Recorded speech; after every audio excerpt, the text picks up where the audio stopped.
Hello मुलांनो, maths hard वाटतंय? Right angle triangle पाहताच भीती वाटते का? डोंट वरी, आज आपण शिकणार आहोत असा एक फॉर्म्युला जो मॅथ्सला बनवेल सुपर इझी. आजचा टॉपिक आहे पायथागोरस थेरम. चला तर मग बघूया. फर्स्ट ऑफ ऑल लक्षात ठेवा, पायथागोरस थेरम फक्त राईट अँगल ट्रायंगलसाठीच असतो. राईट अँगल ट्रायंगलमध्ये 3 साइड्स असतात, बेस, हाईट आणि हायपोटेनियस. सो हायपोटेनियस म्हणजे काय? बेस माहिती आहे तुम्हाला, हाईटसुद्धा माहिती आहे. हायपोटेनियस म्हणजे opposite side of 90 degree angle, म्हणजेच ती साईड सगळ्यात मोठी असते. चला आता बघूया आपला magic formula. The formula is very simple. Hypotenuse square equals to height square plus base square.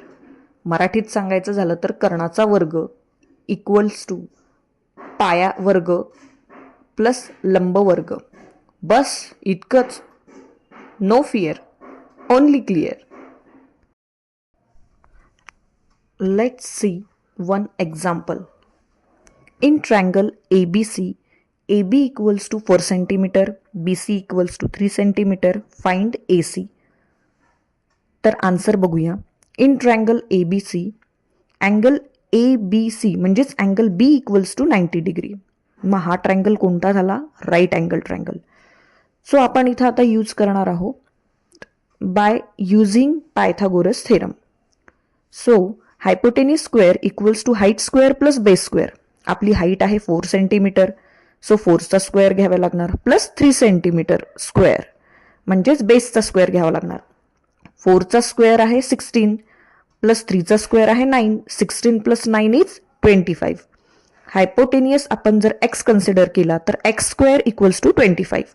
मग आपल्याला इकडे घ्यावं लागेल taking square root on both side, म्हणजेच एक्सचा स्क्वेअर निघून जाईल आणि 25 हे अंडर रूटमध्ये येतील. So x equals to under root 25. 25 कशाचा स्क्वेअर आहे? 5चा.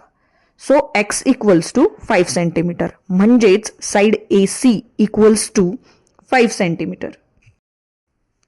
बिल्डिंग कन्स्ट्रक्शनसाठी, डिस्टन्स कॅल्क्युलेशनसाठी हा थेरम रिअल लाईफमध्ये सुद्धा यूज होतो.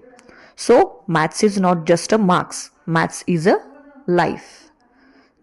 आज आपण जो पायथागोरस थेरम शिकला आहोत, आज जर पायथागोरस थेरम समजला असेल तर कमेंटमध्ये येस लिहा.